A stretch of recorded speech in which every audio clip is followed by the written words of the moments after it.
Que la bénédiction de Dieu le Père, de Dieu le Fils et de Dieu le Saint-Esprit soit avec vous et avec toute votre famille.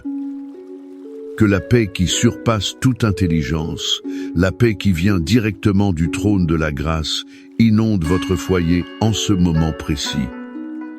Je vous invite à entrer dans cet espace sacré, à vous dépouiller de toute anxiété et de toute préoccupation et à revêtir le manteau de la paix du Seigneur. Imaginez par la foi qu'un sceau de protection divine est placé sur votre maison, sur votre esprit. Il est aussi placé sur le cœur de chaque membre de votre famille. Dans cet environnement de foi, nous sommes unis avec un seul but, clamer la protection divine, l'unité inébranlable et la restauration complète des liens familiaux. Maintenant, avec l'autorité qui nous a été conférée par le nom qui est au-dessus de tout nom, le nom de Jésus-Christ, nous allons entrer ensemble dans un moment de déclaration de foi et de bataille spirituelle. Nous ne luttons pas contre des personnes, mais contre les forces spirituelles du mal qui tentent de semer la discorde dans nos foyers. C'est pourquoi nous nous levons dans la foi et disons « Père, au nom de Jésus, nous nous tenons dans la brèche pour nos familles. Nous déclarons que notre maison est le territoire du Seigneur, un lieu où l'Esprit de Dieu habite. Et c'est pourquoi nous brisons toute parole de malédiction lancée contre notre foyer, contre notre mariage, contre la vie de nos enfants. Nous annulons, par le sang de Jésus, toute malédiction de divorce, de dépendance, de misère et de maladie qui a pu être transmise à travers les générations. Au nom de Jésus, nous réprimandons tout esprit de division, de discorde, de jalousie et de colère qui tente de s'infiltrer dans nos relations. Nous détruisons tous les plans de l'ennemi pour détruire notre unité et nous déclarons que l'amour du Christ est le lien parfait qui nous unit. Nous ordonnons que tout esprit de rébellion et de désobéissance dans la vie de nos enfants soit soumis à l'obéissance de Christ. Nous déclarons que nos enfants sont l'héritage du Seigneur, qu'ils sont enseignés par Dieu et grande sera leur paix. Nous couvrons nos finances, notre santé et nos relations du précieux sang de l'agneau.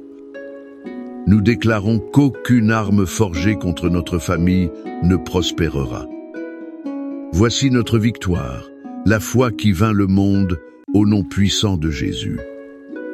Maintenant, bien-aimés, je veux vous inviter à calmer le cœur et à ouvrir l'âme pour l'une des histoires les plus touchantes de toute l'Écriture. C'est un moment de transition de la prière de bataille vers la méditation du cœur de Dieu.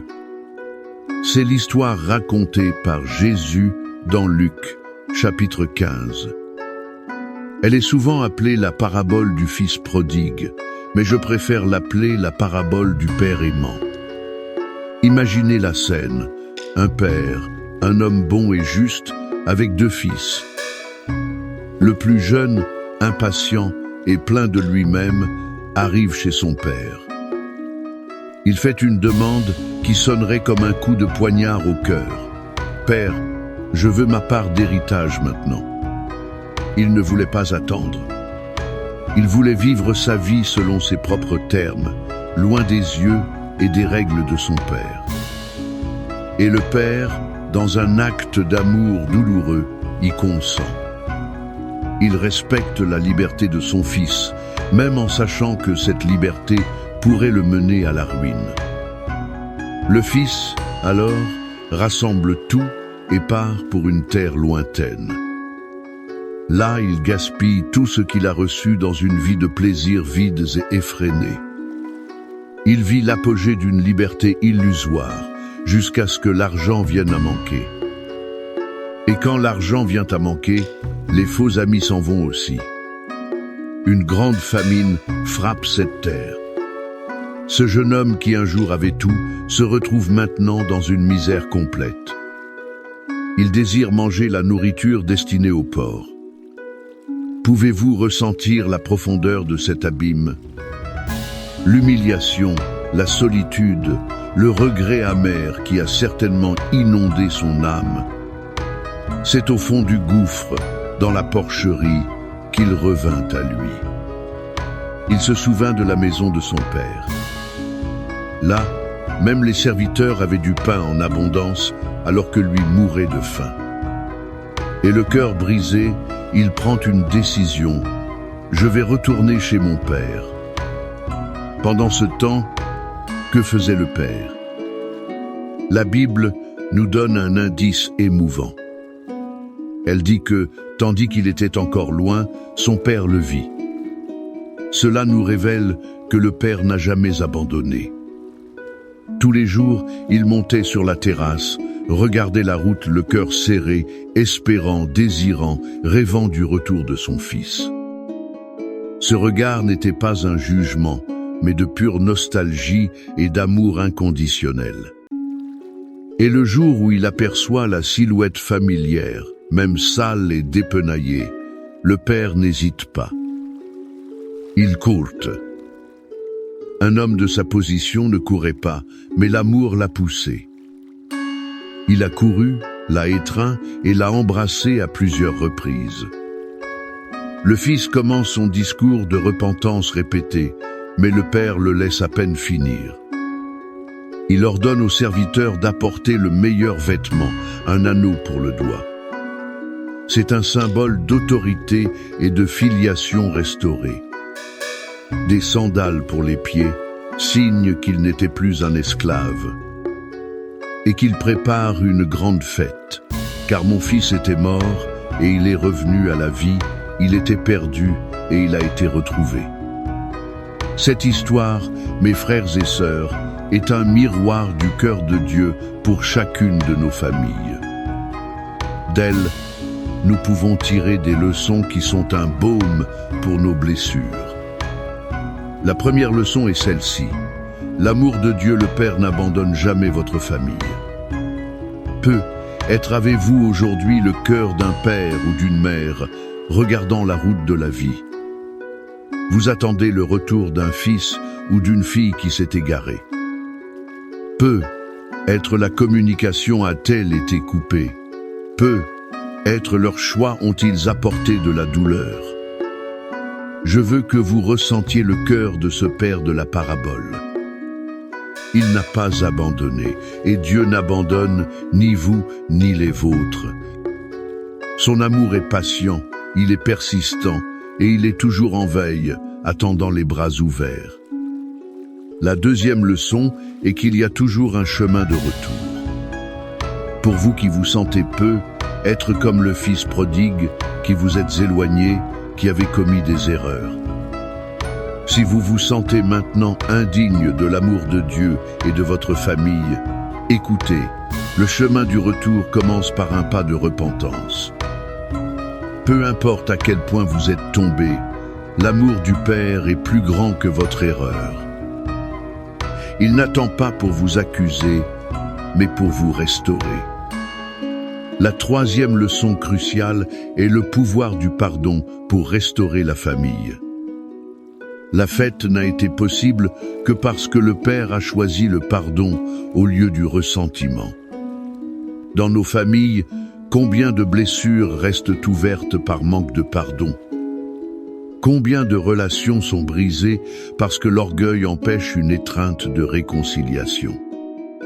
Le pardon est la clé qui ouvre la porte à la guérison et à la restauration. Je vous demande aujourd'hui, dans votre famille, qui a besoin d'être le père qui court à la rencontre? Qui a besoin d'être le fils qui décide de rentrer à la maison? Et qui a besoin de choisir le pardon pour que la fête de la réconciliation puisse commencer? Cet amour protecteur et restaurateur du Père que nous voyons si vivant dans cette parabole est le même amour que les psalmistes ont déclaré dans leurs chants. Les psaumes sont l'expression de notre confiance en ce soin divin.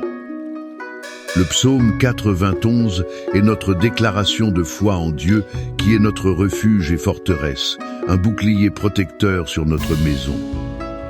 Et le psaume 23 est la certitude que le bon berger prend soin de sa famille, pourvoyant à tout ce qui est nécessaire et nous guidant par des chemins de paix. Maintenant, je vous invite à fermer les yeux, si vous le pouvez, à respirer profondément.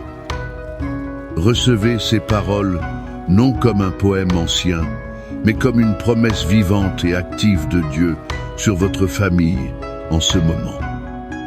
Recevez-les comme une prière, une proclamation de foi sur votre foyer. Celui qui habite sous l'abri du Très-Haut reposera à l'ombre du Tout-Puissant. Je dirai du Seigneur, il est mon Dieu, mon refuge, ma forteresse, et en lui je me confierai. Car c'est lui qui te délivrera du filet de l'oiseleur et de la peste pernicieuse. Il te couvrira de ses plumes, et tu te confieras sous ses ailes. Sa vérité sera ton bouclier et ta cuirasse. Tu ne craindras ni les terreurs de la nuit, ni la flèche qui vole de jour, ni la peste qui marche dans les ténèbres, ni la contagion qui frappe en plein midi. 1000 tomberont à ton côté, et 10 000 à ta droite, mais tu ne seras pas atteint. De tes yeux seulement tu regarderas, et tu verras la rétribution des méchants. Car tu es mon refuge, ô Éternel. Tu as fait du Très-Haut ta demeure. Aucun mal ne t'arrivera, aucun fléau n'approchera de ta tente. Car il donnera ordre à ses anges à ton sujet de te garder dans toutes tes voies. Ils te porteront sur les mains, de peur que ton pied ne heurte une pierre. Tu marcheras sur le lion et sur l'aspic. Tu fouleras le lionceau et le dragon. Puisqu'il m'aime, je le délivrerai, je le mettrai en lieu sûr, car il connaît mon nom. Il m'invoquera, et je lui répondrai. Je serai avec lui dans la détresse, je l'en délivrerai, et je le glorifierai. Je le rassasierai de longs jours, et je lui ferai voir mon salut. Père bien-aimé, à la lumière de ta parole et de tes promesses, nous unissons maintenant nos cœurs comme une grande famille en prière. Nous te présentons chaque foyer connecté à cette prière. Seigneur, comme le Père aimant de la parabole, nous te demandons d'étendre tes bras de miséricorde. Atteins chaque fils et chaque fille qui s'est éloigné. Où qu'ils soient, que ton Saint-Esprit les convainque de péché, de justice et de jugement. Qu'il crée en eux un désir profond de rentrer à la maison, de revenir à toi. Brise les chaînes des dépendances, des mauvaises compagnies et de la tromperie qui les retiennent. Guide-les en toute sécurité. Nous crions pour la guérison des mariages blessés. Là où il y a division, discorde et froideur, déverse ton baume de guérison. Restaure la communication, le respect et l'amour. Que les époux puissent se pardonner comme tu nous as pardonné, et que l'unité soit rétablie au nom de Jésus. Seigneur, comme le bon berger du psaume 23, nous déclarons que tu es le pourvoyeur de chaque famille. Nous réprimandons l'esprit de misère et de dette. Ouvre les portes de la provision, multiplie les ressources et enseigne-nous à être de bons intendants des bénédictions que tu nous donnes. Que le pain ne manque sur aucune table. Nous prions aussi pour la guérison physique et émotionnelle.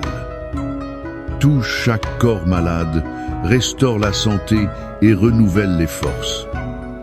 Guéris les souvenirs douloureux, les blessures de l'âme, l'anxiété et la dépression. Que la joie de ta salvation soit la force de chaque membre de la famille.